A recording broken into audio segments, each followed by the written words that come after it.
సాధారణ చికిత్స నుండి శస్త్రచికిత్సల వరకు ఆపరేషన్లు చేస్తూ జిల్లా ప్రభుత్వ ఆసుపత్రి పేద ప్రజలకు వెన్నుముకగా నిలుస్తుందని ఆసుపత్రి సూపరింటెండెంట్ ప్రతిమరాజ్ చెప్పారు. వెన్నుముక విరిగి నడవలేని స్థితిలో ఉన్న యువకుడికి అండాశయంలో కణితులు ఉన్న ఇద్దరు మహిళలకు అరుదైన శస్త్రచికిత్సలు చేసినట్టు ప్రతిమరాజ్ తెలిపారు.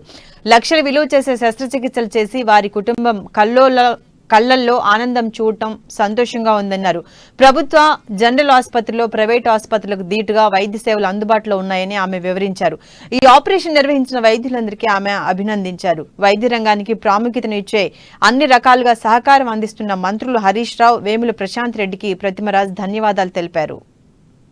కోఆర్డినేట్ చేసిన మాకు ఇది ఒక లైఫ్ టైం అచీవ్మెంట్ కేసు అనుకోవచ్చు. ఎందుకంటే చదువుకునే బాబు మళ్ళీ అతనికి నడిచే పరిస్థితి తీసుకొచ్చి తల్లిదండ్రుల ముఖంలో వెలుగుల్ని నింపాము అంటే ఇది మొత్తం credit goes to government of Telangana.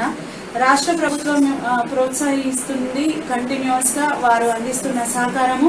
అంతేకాకుండా మన మంత్రి గారు అయిన హరీష్ రావు సార్ వచ్చినప్పటి నుంచి ఒకటే మాట చెప్తున్నారు, సూపరింటెండెంట్స్ కి ఒక మాట చెప్తున్నారు. ఆ ఒక్క మాట ఏంటిదంటే, మీరు ఎటువంటి రిస్క్ అయినా కానీ ధైర్యంగా ముందుకు వెళ్ళండి, ఎటువంటి రిస్క్ అయినా మీరు ధైర్యంగా ముందుకు వెళ్ళండి, మీకు కావాల్సిన సపోర్ట్